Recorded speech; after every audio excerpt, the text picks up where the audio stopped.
কোনো একদিনের ঘটনা, একবার আল্লাহর অস্তিত্বে অস্বীকারী এক নাস্তিকের সাথে আমাদের ইমাম হযরত আবু হানিফা রহমতুল্লাহ আলাইহির মোনাজিরা হয়েছিল। মোনাজিরার বিষয় ছিল পৃথিবীর কোনো সৃষ্টিকর্তা আছে কিনা।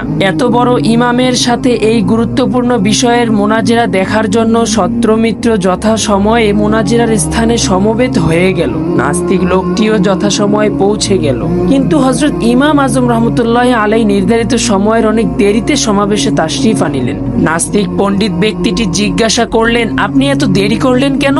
তিনি বললেন, জঙ্গল দিয়ে আসার সময় এক অদ্ভুত ঘটনা চোখে পড়ল। সেটা দেখে আমি আশ্চর্য হয়ে ওখানে থমকে দাঁড়িয়েছিলাম। ঘটনাটি হলো, নদীর কিনারে একটি বৃক্ষ ছিল।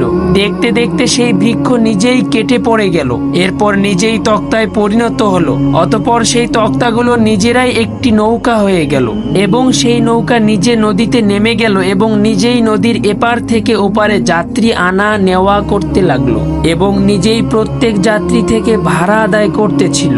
এ দৃশ্যটি দেখতে গিয়ে আমার দেরি হয়ে গেল।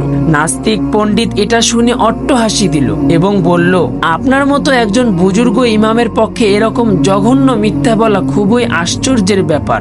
এরকম কি নিজে নিজেই কিছু হতে পারে? কোনো কারিগর না থাকলে এরকম কাজ কিছুতেই হতে পারে না। হযরত ইমাম আজম রহমতুল্লাহ আলাইহি বললেন, এটা তো কোনো কাজই না। আপনার মতে তো এর থেকে অনেক বড় বড় কাজ এমনিতেই হয়। এ পৃথিবী, এ আসমান, এ চাঁদ, সূর্য, তারকারাজি, বাগান সমূহ, রং বেরঙের নানা রকম ফুল, সুমিষ্ট ফল, এ পাহাড় পর্বত, জীব জন্তু, মানব দানব সবকিছুই কোনো সৃষ্টিকর্তা ব্যতীত এমনিতেই হয়ে গেছে।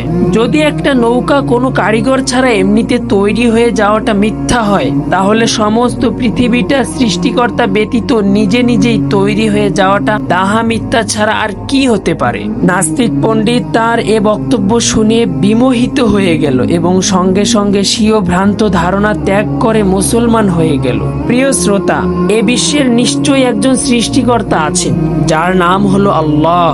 আল্লাহর অস্তিত্বেও অস্বীকার যুক্তিরও বিপরীত। মহান রব্বুল আলামিন আমাদেরকে এরকম নাস্তিকের বিভ্রান্তিমূলক কথা থেকে হেফাজত করুক।